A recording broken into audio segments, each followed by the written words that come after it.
शबरी भगवान के बहुत बड़ी भक्त हैं। शबरी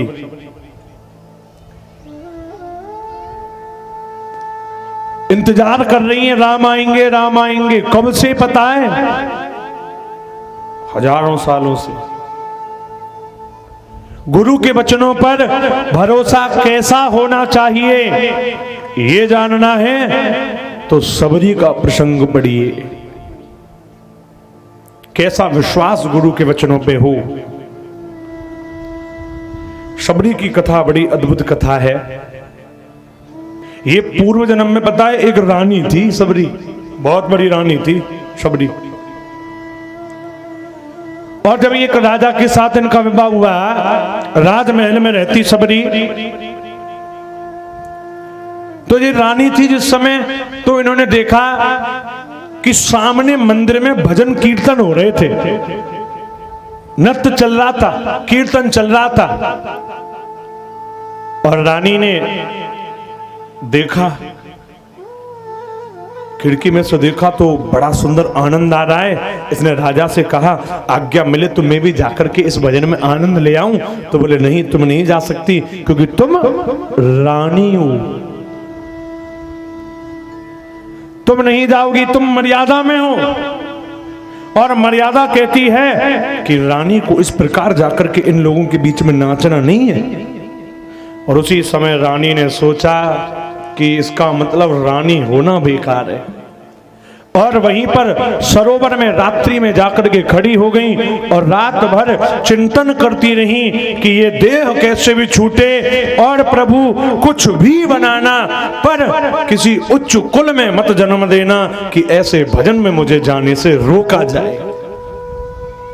और भगवान की याद करते करते वो रानी ने अपने प्राण त्याग दिए। और इसीलिए क्योंकि उन्हें उच्च कुल नहीं चाहिए था तो भगवान ने उन्हें निम्न कुल में जन्म दिया और भक्त बनी शबरी। जिस कुल में जन्मी बिलनी, बीलों में आई,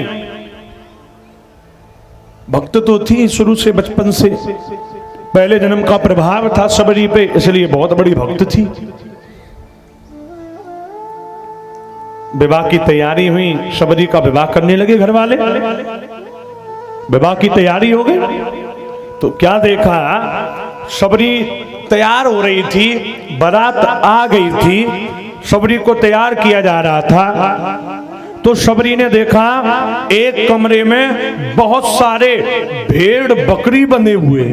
ध्यान देना जरा इधर, बहुत सारे भेड़ बकरी बंधे हुए थे। शबरी ने एक बुलाया, इधर आना, ये इतने सारे जानवरों को क्यों बांध रखा है? बोले तेरी शादी है ना, तो बोले इन सब से तेरे बारातियों के लिए दावत बनेगी। क्या? हाँ, तेरी शादी में जो बाराती आएंगे ना तो उन सब के लिए भोजन का प्रबंध इनसे ही होगा। शबरी ने सोचा मेरे अकेले की विवाह के लिए इतने सैकड़ों जानवर मरे, उससे तो अच्छा है शबरी तू जीवन भर कुंवारी ही रह जाए। अरे ये तो बचेंगे। तो इसलिए शबरी उसी समय घर छोड़ के भाग गई थी बिना बताए। और इनको किसी ने आश्रय नहीं दिया, निम्न जाति के कारण इनके गुरु ने दिया, नाम है मतंग।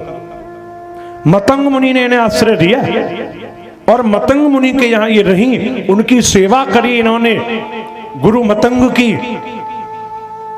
और गुरु मतंग जाते समय कह के गई, पुत्री मैं तेरी सेवा से इतना प्रसन्न हूं, एक दिन साक्षात भगवान चल करके तुझसे मिलने के लिए आएंगे।